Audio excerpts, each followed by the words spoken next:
வணக்கம் நண்பர்களே, இது உடல் நலமே உயிர் நலம். இந்த சேனலில் வாரத்துக்கு ஒரு முறை, அதாவது ஒவ்வொரு திங்கட்கிழமை மாலை 6 மணிக்கு வீடியோ வரும். அதனால் இந்த சேனலை நீங்கள் சப்ஸ்கிரைப் பண்ணி பெல் பட்டனை அழுத்தி வச்சுக்கோங்க. அப்போ தான் வாரந்தோறும் போடுகிற வீடியோ உங்களுக்கு வரும், நீங்கள் கேட்க முடியும். சரி, இன்றைக்கி நம்ம என்ன பார்க்க போகிறோம் என்றால், அரைக்கீரை என்று அனைவராலும் கூறப்படும் அருகீரை என்பதை பற்றி பார்க்க இருக்கின்றோம். இந்த அருகீரை என்பது எப்படி அரைக்கீரையானது என்பதையும், இதில் என்னென்ன சத்துக்கள் உள்ளன என்பதையும், இது தீர்க்கக்கூடிய நோய்கள் என்ன என்பதையும் இந்த பதிவில் பார்க்க இருக்கின்றோம். வாங்க இப்போ பதிவுக்குள்ள போவோம்.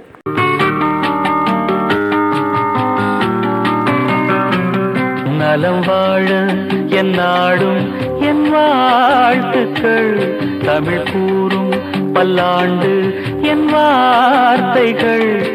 தமிழகமெங்கும் பயிரிடப்பெறும் கீரை வகைகள் ஒன்று. இது அரைக்கீரை என்ற பெயரில் தெருக்களில் விற்பனைக்கு வரும். இதனை இளந்தண்டுடன் கூடிய இலைகளை சமைத்துண்டு சத்துக்களை பெறலாம். இது குத்து செடியாக படரும் தன்மை கொண்டது. அறுத்து விட்டால் மறுபடியும் துளிர்த்து வரும். அதனால் இதனை அருகீரை என்று சொன்னார்கள். அதுவே காலப்போக்கில் அரைக்கீரை என்றானது. இது குறித்து சின்ன நகைச்சுவை நிகழ்ச்சி ஒன்று.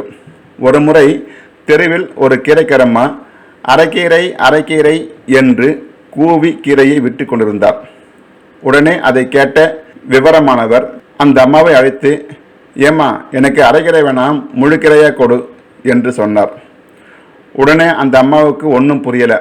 ஐயா, இது முழுக்கீரை தான் ஐயா என்று கீரைக்காரம்மா சொல்ல, அப்போ ஏம்மா அரைக்கீரைன்னு சொன்னேன் என்று விவரமானவர் கேட்க, எல்லோரும் சொல்கிறாங்க, நானும் சொல்கிறேன் என்று கீரைக்காரம்மா சொல்ல, கடைசியில் அந்த அம்மாவுக்கு விவரமானவர் அருகீரை என்பது எப்படி அரைக்கீரையாச்சுங்கிற வரலாற்றை சொல்லி, இனிமே அரைக்கீரைன்னு கூவக்கூடாது, அருகீரைன்னு தான் கூவணும் என்று சொல்லி கீரைக்கட்டு ஒன்றை வாங்கி கொண்டு காசும் கொடுத்து அனுப்பினார். அந்த அம்மாவும் காசு வாங்கி கொண்டு தலையில் கீரைக்குடையை தூக்கி வச்சுக்கிட்டு மீண்டும் அரைக்கீரை அரைக்கீரை என்று கூவ, இதை கேட்ட விவரமானவர் தலையில் அடித்து கொண்டாராம். இதை ஏன் சொல்கிறேன்னா, ஒரு தவறு நம்மக்கிட்ட பழகி போயிட்டா அதை திருத்துவது ரொம்ப கஷ்டம். அதனால் ஆரம்பத்திலேயே தவறு செய்யாமல் இருக்கணுங்கிறதுக்காகத்தான். இந்த வீடியோவை பார்க்குற நீங்கள் இதுக்கப்புறம் அரைக்கீரைன்னு சொல்லாமல் அருகீரைன்னு சொன்னாலே இந்த வீடியோவுக்கு கிடைத்த வெற்றின்னு நினைக்கலாம். சரி, இது என்ன நோய்களை போக்கும் அப்படின்னு பார்த்தீங்கன்னா, இந்த அருகீரை தாது புஷ்டி தருகிற கீரைகளில் ஒன்று. இதை புளியிட்டு சமைப்பது வழக்கம். புளி இல்லாமல் மிளகு நெய் சேர்த்து சமைத்து சாப்பிட்டால் தாது வளரும், காய்ச்சல் போக்கும், கோழை அகற்றும், மலமிளக்கும், வாயுவை போக்கும், வாத வலி நீக்கும், குளிர்ந்த தேகத்தோருக்கு உதவும், காமம் பெருக்கும், உடலில் இருக்கும் விஷங்களை முறிக்கும், தோல் சம்பந்தப்பட்ட நோய்களை போக்கும், தளர்ச்சியை போக்கும், குடல் புண்ணை ஆற்றும், குடலுக்கு வலிமையை தரும், தேமல், சிரங்கு, சொறி போன்ற நோய்கள் வராமல் தடுக்கும். அத்தனை சிறிய கீரையில் இத்தனை பெரிய குணங்கள் இருக்கின்றன. இந்த அருகீரையை நெய் சேர்த்து சமைத்து உண்டு வர நீர்க்கோவை, சளிக்காய்ச்சல், குளிர்சுரம், விஷசுரம், சன்னிபதச்சுரம், பிடரி வலி, சூதகச்சன்னி ஆகியவையும் தீரும். இக்கீரை விதைகளை எண்ணெயிலிட்டு காய்த்து தலையில் தேய்த்து குளித்து வர தலைமுடி நன்கு வளரும், தலைச்சூடு தணியும். இக்கீரை குழம்பு அடிக்கடி உண்டு வர தலைவலி, உடல் வலி நீங்கும். இக்கீரையை அரைத்து சாறு எடுத்து தேனில் கலந்து அருந்த உடல் பலம் கூடும். இக்கீரையை மகப்பேறான பெண்களுக்கு உணவோடு கொடுக்க உடல் மகப்பேற்று பலவீனம் மறையும். அரைக்கீரை கூட்டு மலச்சிக்கலை நீக்கும். ஜலதோஷம் எனப்படும் நீர்க்கோவையை தீர்க்கும். இக்கீரையோடு அதிகமான வெங்காயத்தை சேர்த்து சமைத்து உண்டிட குளிர்காய்ச்சல், சளி தீரும். இக்கீரை நரம்பு நோய்களை குணப்படுத்தும். இதனை அடிக்கடி உணவில் சேர்த்து வந்தால் பசியற்ற நிலையை மாற்றி நன்றாக பசியெடுக்க செய்யும். இது பித்த கொளறுகளால் ஏற்படும் தலைச்சுற்றல், வாந்தி போன்றவற்றை குணப்படுத்தும். இக்கீரையை எந்த வகையிலாவது உணவில் சேர்த்து வந்தால் இருதயம் பலம் பெறும், வலுப்பெறும். மூளை உள்ளவர்களுக்கு அது பலமாகும். இருமல், தொண்டை புண்ணையும் குணப்படுத்தும். உடலில் வைட்டமின் குறைபாட்டால் ஏற்படும் நோய்களை இது தடுக்கும். தூதுவளைக்கு சம அளவு சத்துக்களை உடைய கீரை இது. இதனை நீர் விட்டு அலசி நெய் விட்டு வதக்கி தினமும் காலை உண்டு வந்தால் ஆண்மை பெருகும், உடல் பலம் அதிகரிக்கும். அரைக்கீரை தினமும் சாப்பிட்டு வந்தால் மலச்சிக்கல் பிரச்சனையே வராது. குடல் புண்கள் விரைவில் குணமாகும். அரைக்கீரையில் உள்ள இரும்பு சத்து நரம்பு தளர்ச்சியை போக்கும், நரம்புகளுக்கு பலத்தை அளிக்கும். இந்த அரைக்கீரை உடலுக்கு குளிர்ச்சியை கொடுத்து உடல் வலுவை தரும். தூக்கம் வராமல் தவிப்பவர்கள் இந்த அருகீரையை தொடர்ந்து உண்டு வந்தால் நல்ல பலன் கிடைக்கும். பொதுவாக பத்திய சாப்பாடு உண்பவர்களுக்கு இந்த அருகீரை மிகவும் சிறந்தது. நோயால் துவண்டு போன உடலை வலுப்படுத்தும் சக்தியும் இந்த அருகீரைக்கு உண்டு.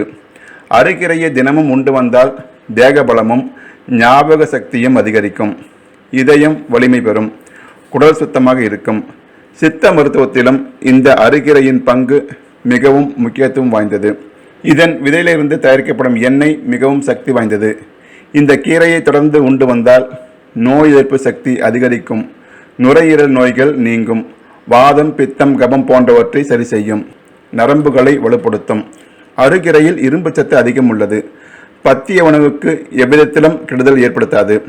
இந்த கீரை உடல் பலவீனத்தை போக்கும். அருகீரையோடு பூண்டு, மிளகு, பெருங்காயம், இஞ்சி, வெங்காயம், உப்பு சேர்த்து கலந்து சாதத்தில் நெய் விட்டு பிசைந்து சிறு குழந்தைகளுக்கு கொடுக்கலாம். குழந்தைகளுக்கு பால் கொடுக்கும் தாய்மார்கள் தினமும் உணவில் இக்கீரையை சேர்த்து வரலாம். இதனால் நோய் எதிர்ப்பு சக்தி அதிகரிக்கும், உடல் சீரான வளர்ச்சி அடையும். இதன் தண்டுகளை கழுவி எடுத்து பூண்டு, மிளகு, இஞ்சி சேர்த்து ரசம் செய்து சாப்பிடலாம். அருகீரையில் வைட்டமின் ஏ, வைட்டமின் சி, புரதச்சத்து, சுண்ணாம்பு சத்து, நார்ச்சத்து ஆகியவை அதிக அளவில் உள்ளன. பித்தம் சம்பந்தப்பட்ட வியாதிகளுக்கு இந்த கீரையோடு பூண்டு, மல்லி, மிளகு, புளி, உப்பு சேர்த்து கொள்ளலாம். ஆனால் இக்கீரை மூலநோய் உள்ளவர்களுக்கு ஆகாது. மூலநோய் உள்ளவர்கள் இந்த கீரையை தவிர்த்தல் நல்லது. இறுதியாக இந்த கீரை சாப்பிடுவதால் தீரும் வியாதிகளை மீண்டும் ஒருமுறை பார்ப்போம். பசியின்மை, நுரையீரல் வியாதிகள், வாதம், வாயு பிடிப்புகள், உடல் வலி, குளிர்காய்ச்சல், நரம்பு பிடிப்பு, வலிப்பு நோய், மாதவிடாய் கோளாறுகள், உடல் அசதி, நரம்பு தளர்ச்சி, அலர்ஜி எனப்படும் ஒவ்வாமை, மலச்சிக்கல், ஆண்மை குறைபாடு போன்ற வியாதிகள் குணமாகும். ஆகவே இந்த அற்புதமான அருகீரையை அடிக்கடி உணவில் சேர்த்து கொண்டு உடல் நலத்தோடும் உள்ள வளத்தோடும் வாழ்க்கையை மகிழ்ச்சியாக வாழ வாழ்த்துக்கள். அடுத்த வாரம் அகத்திக்கீரை என்னும் கீரையை பற்றி பார்க்க இருக்கின்றோம். இதே நாள் இதே நேரத்தில் அடுத்த வாரம் உங்களை சந்திக்கிறோம். அதுவரை நன்றி, வணக்கம்.